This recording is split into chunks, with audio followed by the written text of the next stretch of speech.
Hello, my name is Suzanne Bailey.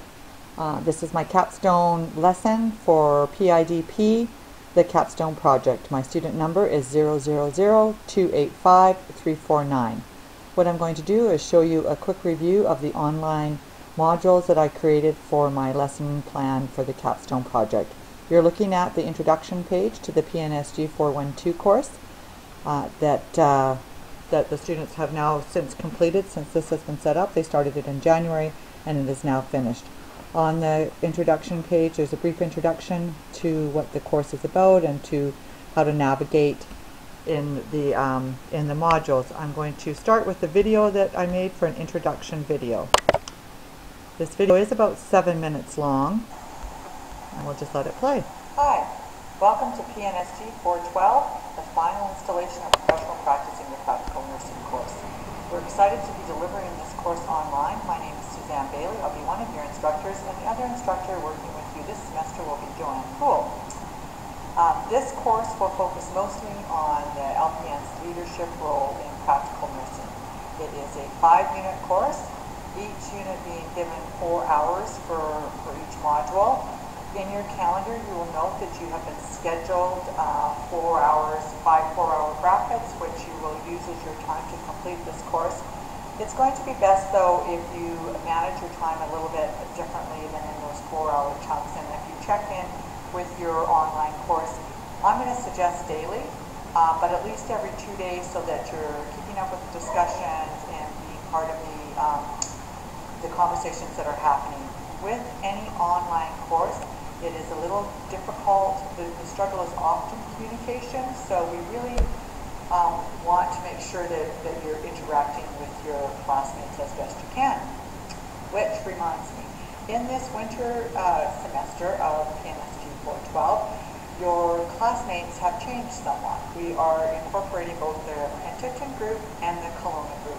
So when you look at some of your leadership groups, you may see that you may not recognize some names, but consider this a good thing. I think this will help both groups begin to develop communication skills outside of your own little cohort of students. All right, so we will be providing information with how you can contact us. The best way to contact any of your instructors will probably be through the internet or through the My Okanagan webmail. We will reply to your questions within 24 hours during the week. Maybe sometimes on weekends, but we're not going to guarantee that. It probably will be during the week where we reply to your questions. Yeah, if you have a question that you think other people might have, your best place to ask that question will be to ask it on the news forum, which I'll show you where that is. And then everybody can get the same answer and everybody's on the same page. If we have any information to share, that is also where we will post that information so that everybody is clear on what's happening within the course. Okay, I'm just going to switch to some on-screen shots to just show you some of the things in Moodle, though I know you're very familiar with Moodle. This is your 4th semester, but you maybe haven't handed in assignments on Moodle or participated in discussion forums. So we're just going to review some of that, okay? So just bear with me while I go to the on. Okay, here you can see where we have the introduction to the PSNG 4112. Every module will have some kind of introduction just to help guide you through what's happening in the module and to hopefully answer any questions before you have them. But again, if you have any questions at any time, please do not hesitate to email the instructors and we will give you the answers to those questions. I just want to show you here is the news forum. This news forum will be in most of the modules will have something that has the same kind of icon. In the introduction, we're calling it the news forum because this is where we're sharing information that goes to everybody that's taking part in the course. You can see where we have saved the date. You'll look at that, and the introduction questions, which you'll be doing in the first week that you are participating in this course. Let's go back into the development course here. The next thing you see is you'll have a hand icon. I'm not sure if you've all used this before, but this is where you submit any assignments that you have. So when you click on that, you'll see where you can just upload a file, and then you'll upload a file, you'll get it from whatever source you have, Word or whatever it is you're using, and then you'll upload that into the course. And then that comes directly to your instructors. We'll mark it, and we'll then send it back to you through the same method. Okay? The next thing we'll have a look at, pause this for a moment. Okay, welcome back. You can also see in this introduction we have some general course information. This is just some general information that you might find helpful to keep on hand if you have any questions or you need to refer back to something. It's not going to open. Oh, there it is. And it just basically tells you what a typical week may look like, what the assignments are due, how available the instructors are, etc. So please use that. Okay, and continuing on, you can see under the assignments criteria and submissions toggles. So these toggles just open like this here. They're fairly straightforward. Under here is the assignment and due dates. This will be something that you will want to open up, and you will want to put these dates into your calendar. Just because when we're not meeting routinely, sometimes different things get lost or forgotten. So if you have these dates actually on your calendar, you will be able to keep track of what you're doing. You can see what this looks like. So basically there is 5 assignments. The leadership assignment is a little bit different. We'll talk about that a little bit later. The portfolio assignment is very similar to what you've done before in the past, except for this time we're doing interview questions and goals, and you'll get more information on that in Module 2. The introduction is basically just something that you're going to do this week when you're getting started at this to help navigate through the Moodle course. Module participation, this is something that you're going to do every week. This hand-in tab will be with the module itself, and I shouldn't say every week, with every module, okay? It's not actually due every week. But this is a self-scoring. Part of professional practice is self-regulation. And when you're out practicing in the real world, you will have to make goals for yourself. You will have to identify what learning things you've attended, etc. And you will also have to evaluate your own practice. And this is part of this, where you will be evaluating your own practice and filling out a participation grid every time a module is completed. The big project is the group presentation. This is an online project. It's for 30% of your mark, and it's due February 21st. And again, we will have more information on that, or there is more information on that in Module 5. It's fairly clearly written out, but if you have questions, be sure to ask. Okay, the only other icon I'm going to show you in this introduction is the chat icon. The chat icon looks a little bit different than the discussion forum. Basically, a chat icon, which is what this looks like, it's the same as any other chat forum that you use in the rest of your life. So everybody can see what you're typing. Everybody can answer and respond to what you're typing. There's no special topic headings, etc. Whereas when you're looking at the discussion forum, you can see that there's actually different topic headings. So that's the big difference with that, with the chat forum and the discussion forum.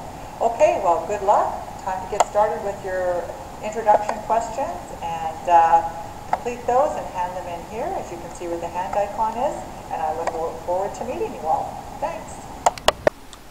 So that was the video that all students reviewed when they first started this course. You can see that it does need some work. There was some blank spots. Some of the dates were wrong on it. Some of the flow of the video was not quite as smooth as it could be. So that is something that we will be redoing before this course is delivered again in the fall. The rest of the introduction has the introduction questions, some instructions on how to update profiles, and how to continue to navigate through the course. I'm going to submit all these forms with my PIDP Capstone project so that you can have a look at those and just see what the students needed to do in order to complete the introduction of their course. Part of the course was divided into groups, so all the students were placed into groups, and that's where their leadership work took place and where they were able to complete some of the modules just within their own group. You can see here on the introduction there is a leadership forum. It looks like there's 106 unread posts. What happened in this course was the course was divided between 2 instructors, so half the instructors took the first half of the group, and then the second instructor took the second half of the group. What we really learned here was that was very difficult to keep up with all the posts, so I really had to limit how much time I was spending reading posts and commenting back on posts. So this forum worked fairly well, the way people worked together to finish their last project and the way they interacted with each other throughout the course. I did find this was a bit of a learning curve for students. Some of them did struggle with this forum of talking back and forth, and with having students in different towns, you know, the expectation of how often to go online and to comment was not that clear, so some people were waiting for people to comment. But overall, it worked fairly well, and then instructors would go in and comment and just make sure, or prompt and make sure that people were staying on track with whatever module they were working on. Once they introduced themselves to their group and they completed the introduction questionnaire, then they uploaded it here on the introduction question hand-in icon. The next part of the course is the assignment criteria. This toggle became a little bit busy as we carried on, and it does need some revision. But basically we tried to have all the assignments able to submit. There was a struggle with some of the size of the documents, so that's why we had to divide the portfolio and resume up into 3 separate hand-in icons so that they could hand their portfolio and resume in. There is also a video for this, for the assignments and how to do that. I won't show that to you. It's about 6 minutes and just shows how to hand in your assignments with using these hand-in tabs.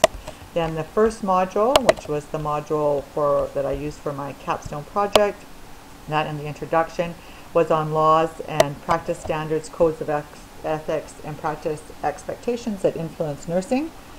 We did have a directions for how to complete this module.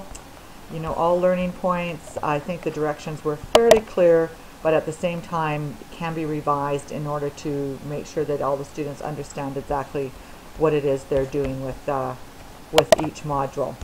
So they read the directions. We had links to all of the acts that they could access in order to review the scenarios, and then they were to participate in this discussion where they are using the laws to comment on the scenario. So for instance, in this duty to report to the public health, they were giving a scenario at the beginning by the instructor, and then the students commented using the laws to validate their comments.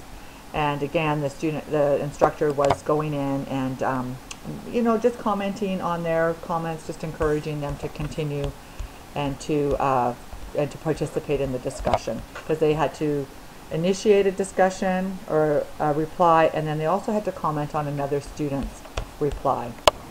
The final part of the module 1 was designed to create some reflective learning and to apply some of their learning and get some feelings evoked and understand how the laws do affect their practice. So this was a life without discussion, and this discussion focused on what would happen if we didn't have these laws, and what would happen if nurses were just able to practice without any guidelines. And again, the instructor initiated the conversation, and then students went in and commented on the instructor's initial comment and then on somebody else's. This was very well participated, as you can see.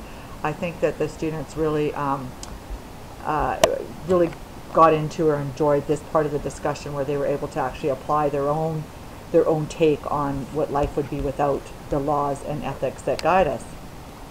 Once they finished the discussion, then they evaluated themselves on their participation, which was part of every module. So they did a self-evaluation and handed it here under the participation self-evaluation grid. The rest of the modules were set up fairly much the same. You can see that they're a bit out of order because we wanted to do the leadership module first, because they had a leadership assignment to do. Overall, the course was well received, though I do think we do have some work in order to make some consistency throughout the modules and to make our directions clear. The evaluation piece went well. The students did a pay it forward. In other words, they gave students taking the course again some tips on how to complete this course successfully, and then they completed an evaluation where we got some great feedback and certainly some things that we will use in the future. We also tried a survey at the end for the evaluation, and we're yet to see if that matches the evaluation tool that Oakland College uses all the time. Overall, I learned a lot. We do have quite a few changes to make in this course, but we are looking forward to that and looking forward to next